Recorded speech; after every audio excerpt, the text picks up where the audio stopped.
मेरे को एक चीज़ ये समझ में नहीं आती है कि लोग जोन हैं, जब बंदा मर जाता है तब मदद करने के लिए तो हाथ खड़ा करता है, और लोग जब जिंदा रहता है तो 1 रुपए की मदद करने के लिए तैयार नहीं होता है। ऐसा क्यों संसार में है?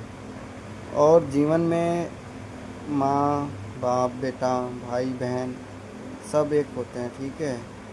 अब जब बहन अपनी घर की हो जाती हैं तो मतलब ख़त्म हो जाता है। जब तक अपने बाप के भाई के घर पे रहेंगी तो कहती हैं कि मेरा हक है, मैं तो लेके रहूँगी, और उनकी माँ ख़त्म होने के बाद तब भी उनको हक चाहिए।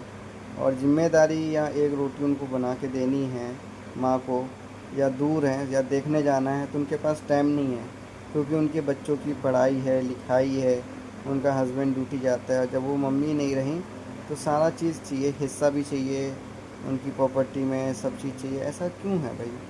चीज़ समझ नहीं आता। आप लोग प्लीज़ मेरे को कमेंट करके बताना, क्योंकि मेरे को तो, मैं तो 2 ज़िंदगियाँ खो चुका हूँ। मैं पहले अपने पापा को खो चुका हूँ 2011 में, 10 में।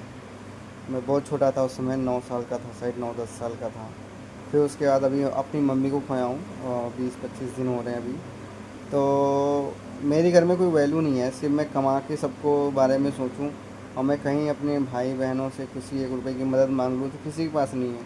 और वो लोग मेरे को रात को फ़ोन करके पैसे मांगेंगे तो तुरंत उनको चाहिए, तुरंत उनके घर में मुसीबत है तो मैं तो तुरंत दे देता हूँ, मगर मेरी मुसीबत में कोई कोई साथ नहीं देता। ऐसा क्यों है? बाकी हैं मेरे ऐसे 1-2-3 दोस्त हैं, बाकी नानी नाना हैं इधर दिल्ली में, वो लोग भी मेरी मदद बहुत किया हुआ है। तो मैं तो ऊपर से यही दुआ करता हूँ कि मेरी मौत हो तो बाहर हो, और मेरे घर वालों को पता ना चले। अब तो है ही नहीं मेरा कोई, तो मेरे घर वालों को किसी को पता ना चले, तो मेरा संसार खुश रहे, मेरा भाई बहन सब खुश रहें। बस यही मैं चाहता हूँ और कुछ नहीं चाहता हूँ। और मेरे को कुछ भी होता है तो किसी को पता ना चले कि मेरे को कुछ हो गया है। बाहर मरेंगे कम से कम टेंशन तो नहीं रहेगी ना कोई चीज़ की, क्योंकि जब जिंदगी में कोई मदद करने के लिए तैयार नहीं है तो मरने पे मदद करके क्या फ़ायदा है कि नहीं? आप लोग प्लीज़ मेरे कमेंट करना, मेरे को बताना आप लोग। जय श्री राम। राम राम।